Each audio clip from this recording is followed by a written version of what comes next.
Hello viewer, আসসালামু আলাইকুম।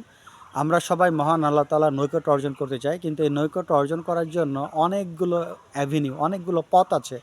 তো কোন ওয়েটা সবচাইতে ইজি সেটা আমাদের বুঝতে হবে। তো প্রতিটি ধর্মশাস্ত্রে কিন্তু স্রষ্টার নৈকট্য অর্জন করার জন্য তারা গাইডলাইন দিয়েছে।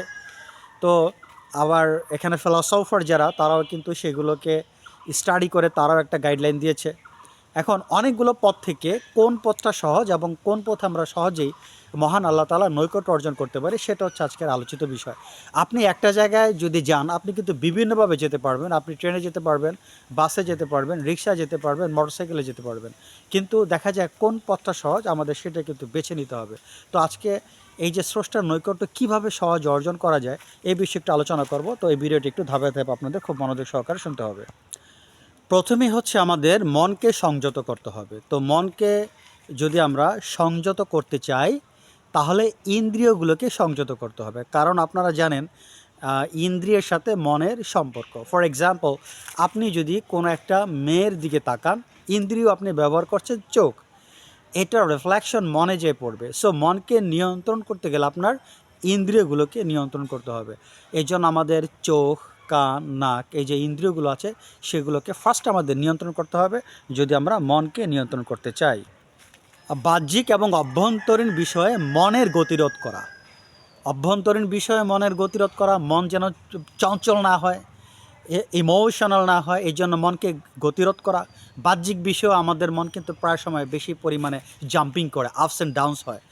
এই বাহ্যিক বিষয় বলতে আপনারা জানেন আমাদের সমাজ হয়, আমাদের প্রকৃতি হয়, এই যে চারিপাশ জগৎ হয়, এইসব বিষয় কিন্তু আমাদের মন খুব সহজে আপস অ্যান্ড ডাউনস করে, জাম্পিং করে। এক্ষেত্রে মনকে সংযত করতে হবে। এটা হচ্ছে আমাদের একটা খুবই খুবই গুরুত্বপূর্ণ বিষয়। আর ইন্দ্রিয়গুলোকে আমাদের স্ব স্থানে সংযত রাখতে হবে। তার মানে আমাদের উচিত আমাদের ইন্দ্রিয়গুলোকে ফুল কন্ট্রোল করা। তারপর আসেন ইন্দ্রিয় বিষয়গুলি সম্পর্কে চিন্তিত না হওয়া, ইন্দ্রিয় বিষয়গুলোকে চিন্তা না করা, এগুলোকে আমাদের একটু সংযত রাখতে হবে। তারপর সবচাইতে গুরুত্বপূর্ণ বিষয় হচ্ছে দুঃখ প্রতিরোধ করার জন্য বা দুঃখ দমন করার জন্য বা দুঃখ দূর করার জন্য চিন্তা না করা। তার মানে আপনি আগাম চিন্তা ভাবনা করছেন, আপনার জীবনে এই বিপদ হতে পারে, অযথা চিন্তা ভাবনা করছেন, বা বিপদ হয়েছে আপনি ভেঙে পড়েছেন, এইসব বিষয়গুলোকে আপনার কন্ট্রোল করতে হবে। আপনি যে অবস্থায় থাকেন, দুঃখ আসছে, দুঃখটাকে আপনার মেনে নিতে হবে।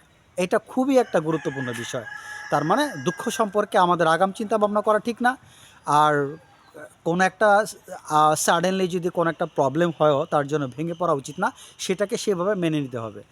তার মানে এই যে আমাদের প্র্যাকটিক্যাল লাইফে অনেক প্রবলেম হতে পারে, আমরা কিন্তু আসলে মানুষ, আমরা বিভিন্ন প্রবলেমে আমরা পড়তেই পারি, পড়াই স্বাভাবিক, সেটা আমাদের টুডে টুমরো হতে পারে, কিন্তু তার জন্য ভেঙে পড়া ঠিক হবে না। যখনই যে প্রবলেম হবে সেটাকে মেনে নিতে হবে, কিন্তু তার জন্য হায় হতাশ না করাটা। এখানে একটা ছোট্ট একটা ঘটনা বলি।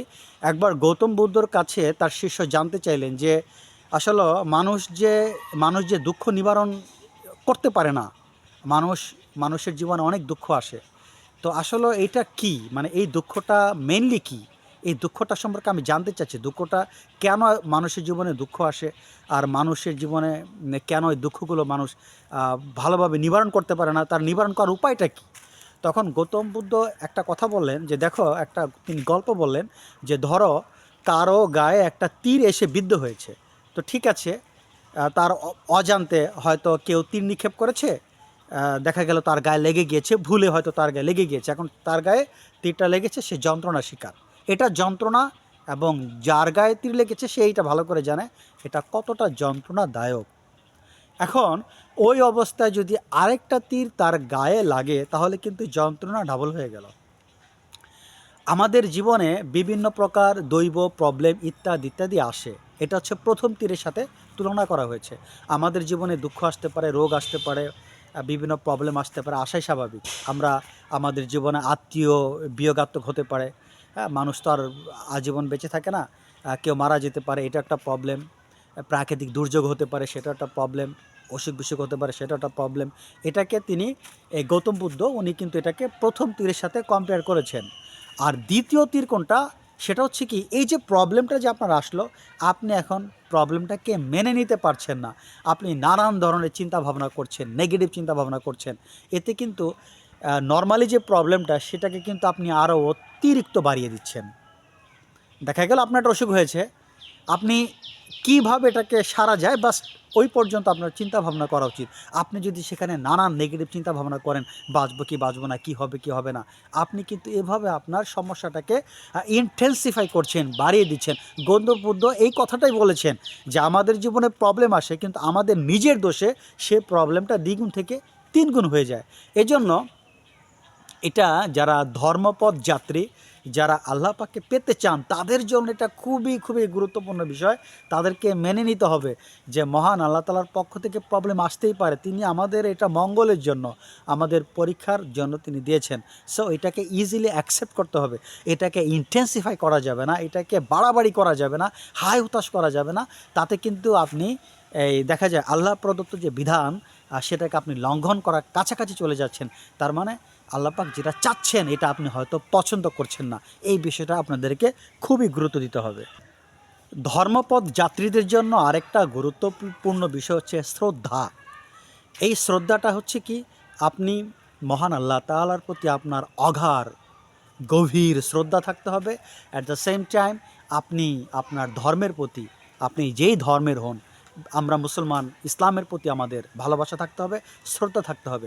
ধর্মের প্রতি শ্রদ্ধা এবং মহান আল্লাহ তাআলার প্রতি শ্রদ্ধা ধর্মপথ জাতিদের জন্য আরেকটা গুরুত্বপূর্ণ শর্ত। তারপর আসেন আল্লাহ পাকের প্রতি মনটাকে সব সময় প্রস্তুত রাখা, তাকে ধ্যান করা, তাকে চিন্তা করা। আস্তে আস্তে এটা হবে, একদিনে হবে না। এটা একটা অনুশীলনের বিষয়, একটা প্র্যাকটিসের বিষয়। ধীরে ধীরে ধীরে ধীরে আপনি যখন আস্তে আস্তে সব সময় আল্লাহকে আপনি স্মরণ করতে পারবেন কাজের মধ্যে, কাজের ফাঁকে, এই স্মরণ করাটা খুবই খুবই গুরুত্বপূর্ণ। ধর্মপথ জাতিদের জন্য এটা কিন্তু অত্যন্ত একটা ভাইটাল। আপনি আল্লাহ তাআলাকে পেতে গেলে এটা আপনাকে অবশ্যই সেন্সে রাখতে হবে। তারপর আরেকটা গুরুত্বপূর্ণ বিষয় হচ্ছে নিত্য অনিত্য এবং সত্য মিথ্যার মাঝে পার্থক্য বোঝাটা। অর্থাৎ জগতে কোনটা স্থায়ী আর জগতে কোনটা অস্থায়ী, জগতে কোনটা সত্য আর জগতে কোনটা মিথ্যা, এটা আপনাদেরকে বুঝতে হবে।